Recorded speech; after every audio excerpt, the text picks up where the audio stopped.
We have a new DeVonta Smith injury update. Also, could the Philadelphia Eagles trade A.J. Brown with all of the drama and his unhappiness? And as part of that A.J. Brown conversation, is Nick Sirianni losing the locker room because Brown and his feelings with what's transpired with the Birds kind of seems to be rubbing off on some other teammates in that Eagles locker room? A loaded Eagles now coming your way, but first, make sure you subscribe to the channel. If you want informative, entertaining, and insightful Eagles content every day that involves you, the fan, then make sure you lock us in. As you can see here to my right, we're 737 people away from reaching another terrific milestone of 70,000 subscribers. And you're a winner at the end of the day because you become a more informed Eagles fan if you do hit that sub button. So with that, let's start the show because there's plenty to talk about with the fledgling Philadelphia Eagles.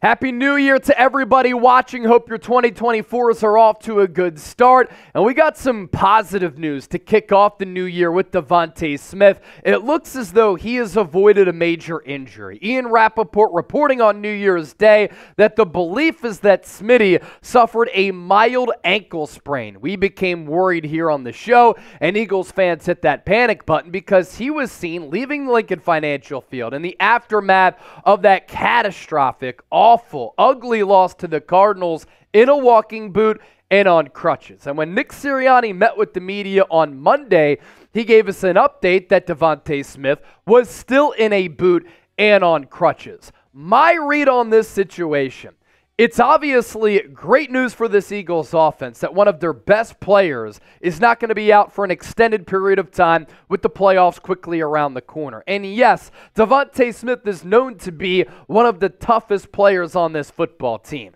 But you're going up against the New York Giants. You beat them pretty easily on the stat sheet a couple of weeks ago, but a couple of defensive lapses and turnovers made that game a little bit closer than it should have. But DeVonta Smith has been injured a lot this year, especially with a knee issue previously to him getting injured once again. And I think the right play, sit him against the Giants, get him ready for the wild card round, because now you're going to have to play in the first round after you blew a great opportunity against Arizona at the Link on Sunday with that terrible loss. And then you hope that he's going to be able, with this Eagles offense getting back on track, to help this Eagles team finally fulfill and reach their level of expectations and tap into the ability and the potential that this unit has. What's interesting is that Nick Sirianni has not ruled out DeVonta Smith playing against New York, but you're also playing on an awful turf surface at MetLife Stadium, which isn't good for players with lower body injuries because that surface stinks and a lot of players have gotten injured on that field.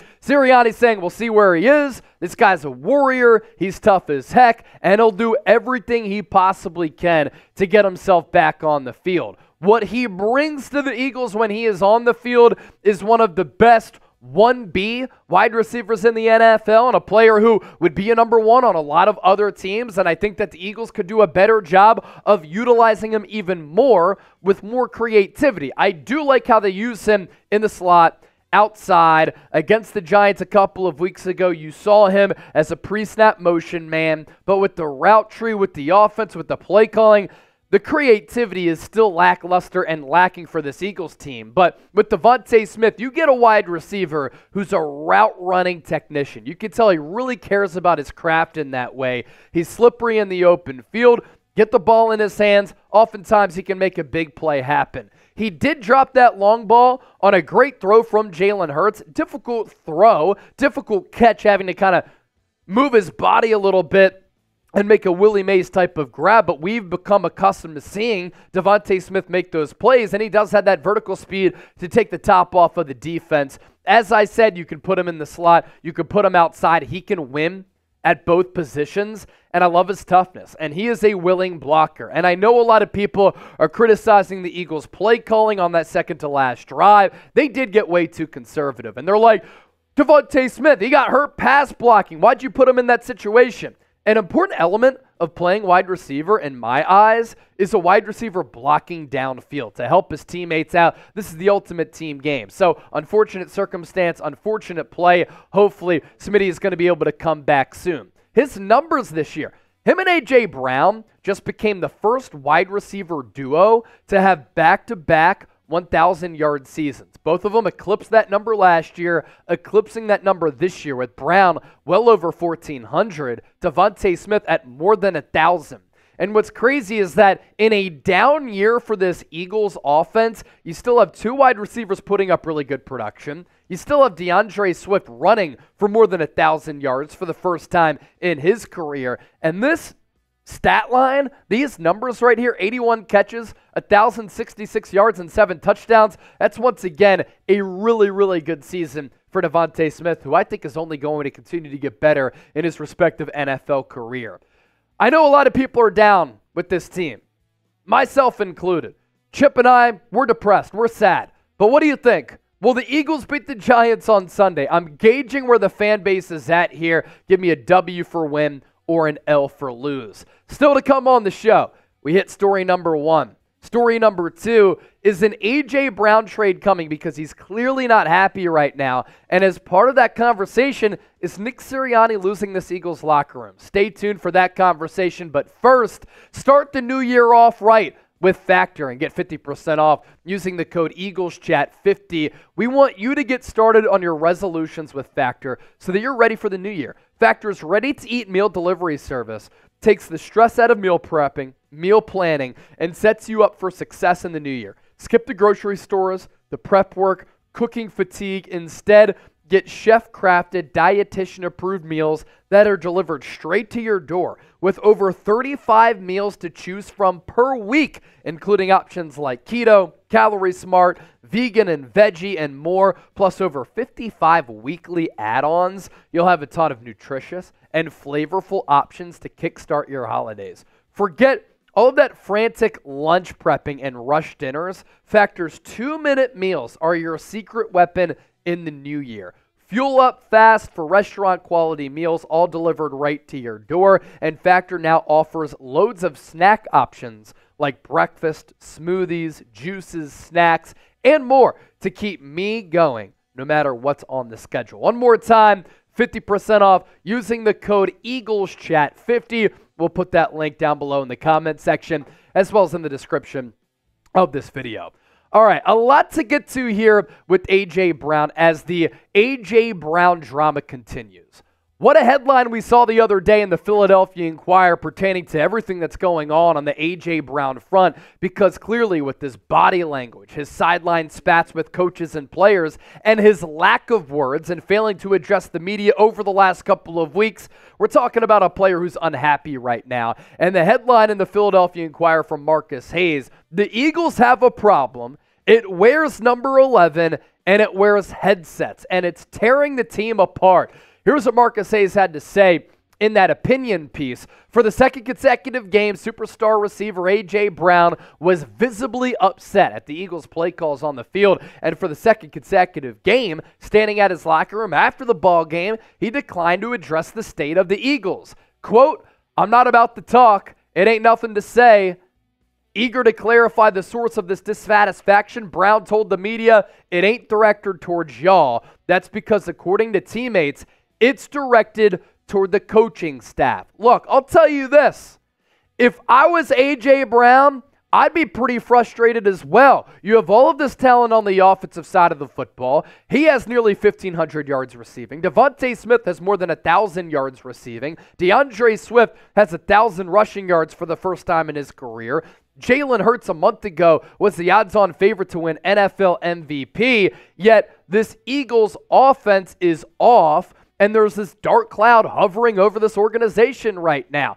Big-time players make big-time plays. And for A.J. Brown to not be targeted on that critical drive late in the game when the Eagles went QB run, and a screen, and they didn't even look his way, that's a joke, especially for a player who you can make the argument is the best wide receiver in football. And for this offense all throughout this year, countless penalties, so many turnovers, and the miscommunication to fail to get plays in and the right personnel in time. And on Sunday, Nick Sirianni had to burn 2 timeouts because of that. And the team, this offense, is not playing to its potential. A.J. Brown is not doing the Eagles any favors with his bad body language. And the body language doctor in me tells me it's not good. He was shaking his head after that huge drive late in the game in which the Eagles choked and pissed down their leg. And then on the final Hail Mary attempt, it took Brown moments to get up off of the field, and then it took him about 5 minutes to walk from one end zone to the Eagles locker room because he was sulking and he was visibly frustrated. And here's what an anonymous Eagles veteran said to Marcus Hayes. Anytime you have bad body language from a leader like that, keep in mind that A.J. Brown is a team captain. Other guys see that, and it's not good. And I think this is a reason why Brown is frustrated. His production and his targets have dipped dramatically from the start of the year to the back half of the year. First 8 games for Brown, 60 catches, 939 yards, and 5 touchdowns. The Eagles were 7-1. He was on pace for 127 grabs, more than 2,000 yards, and 10 touchdowns. That would be one of the best single seasons for a wide receiver ever. But then in the last 8 games, the receptions have gone down to 45, receiving yards down to 508, and he has just 2 touchdowns. Yes, defenses have covered him a little bit differently because they've game planned against him since he had those 6 straight games of more than 100 receiving yards. But the Eagles started off 7-1, targeting him a lot. Now they're 4-4. So their usage of A.J. Brown has also decreased, and sometimes with the lack of creativity with this offense, you have to find a way to get your best playmakers the football. The question becomes, because A.J. Brown is so frustrated, should the Eagles trade him? No. He's a number 1 wide receiver, arguably one of the best in the league.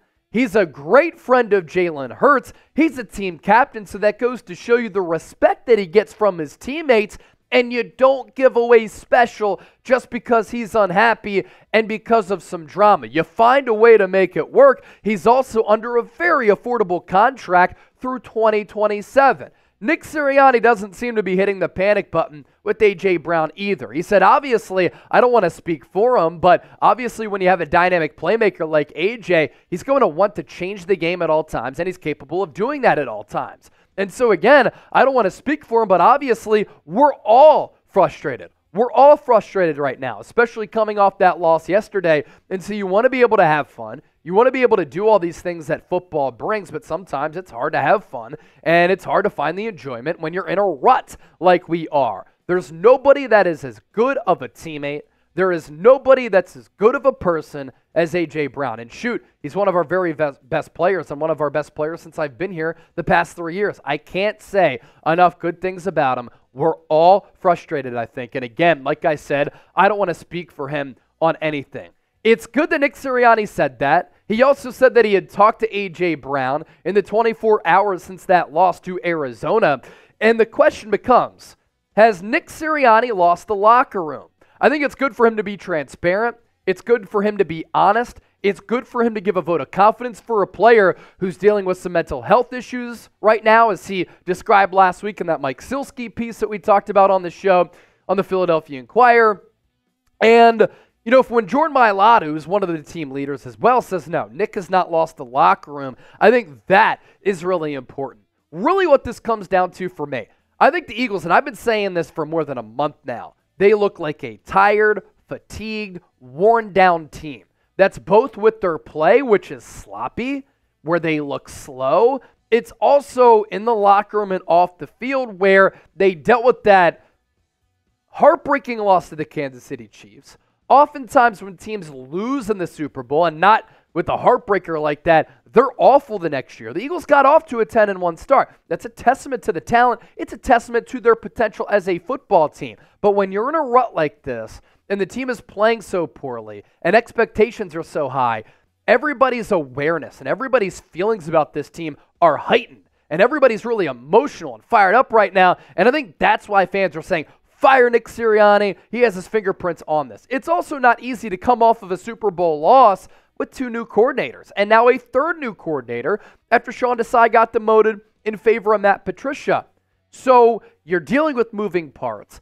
The secondary, if they give up 2 touchdowns through the air against the Giants, will have given up, I think, the most receiving touchdowns, the most passing touchdowns in the history of the NFL. So the secondary has been bad. They've been injured a lot. The linebacking core has been awful. It's not just a Nick Sirianni problem. There are a litany of issues that are occurring with this Eagles team. But, of course, Nick Sirianni is partially to blame. But if you're a player, it's like, oh, he's lost the locker room. He's lost the locker room, but he made the playoffs in year 1 of a rebuild, 14-3 last year. And this year they can still win 12 games. And they should have beaten the Jets, they should have beaten the Seahawks, and they should have beaten the Cardinals. So that record could be a lot better, and the Eagles could have the number 1 seed for the 2nd straight year. And that's tough to do. So what should the Eagles do with A.J. Brown? I say keep him. Don't trade him away. Some people might say distraction. Get him out of here. Special player. T for trade, K for keep. Thanks for watching. We'll be live on Wednesday on Eagles Now. Hope to see you all there.